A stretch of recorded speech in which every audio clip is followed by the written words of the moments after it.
What we doing? Batman, and other realms. So this takes place in. This is not an Elsewhere style. It's actually in actual continuity.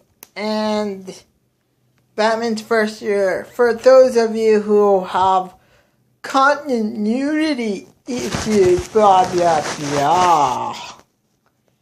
It is in his first year.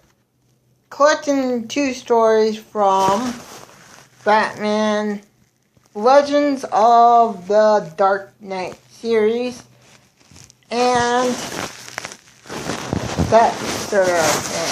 So, without further ado, let's get into the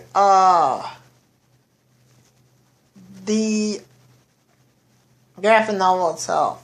The first story is Batman encounters this Viking dude who was a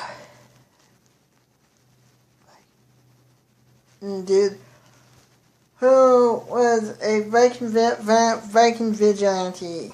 Tells a tale of a Batman way back in Norway in centuries ago with the Viking guy.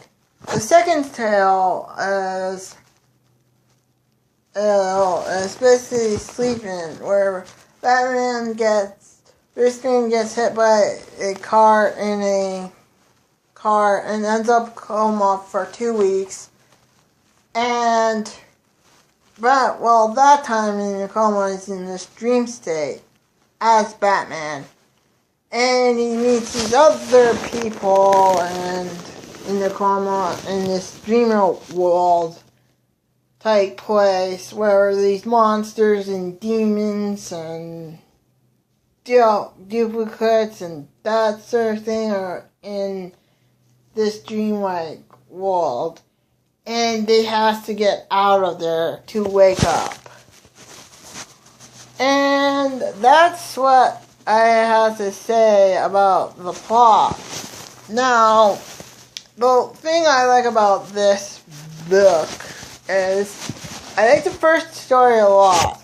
Because, honestly, I like the Elsewhere version of Batman, where he's a different version in 1800s and the 1900s and that sort of thing, but they're never in continuity. They never connect to the story, the main Batman.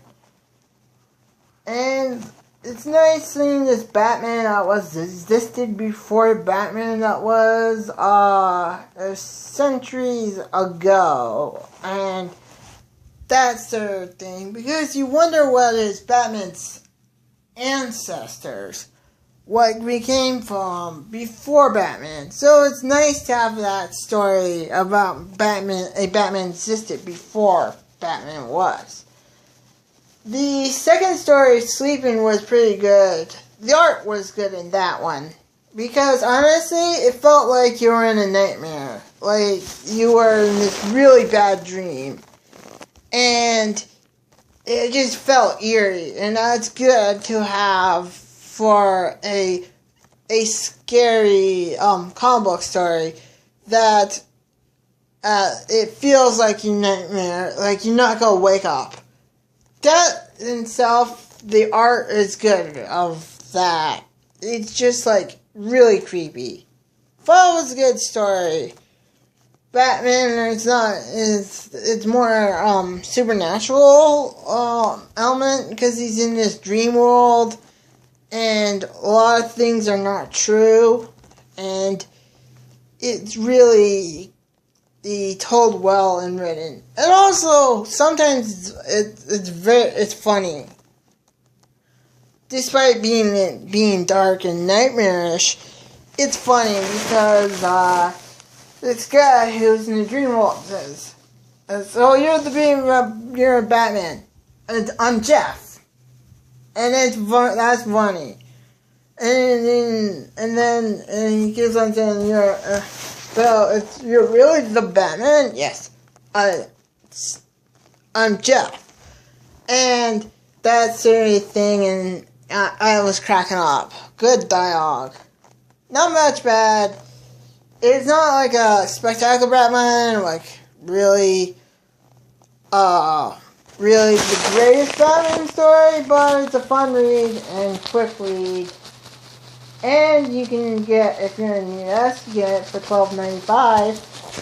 So I definitely recommend it. So, YouTubers, I'm changing the format of my video reviews that I've been doing. No more comic talk. Still action figure talk. Still action figure. Still movies and that sort of things and graphic novels. But I'm going to take a break from graphic novels and do a thing called My Thoughts, where it's thinking about, well, it could be anything, but usually comic book related. And my first video that I made a while back was my thoughts on Ben Affleck being Batman. So, that's going to be my first video I'm going to review. With that being said, I'll end the video here.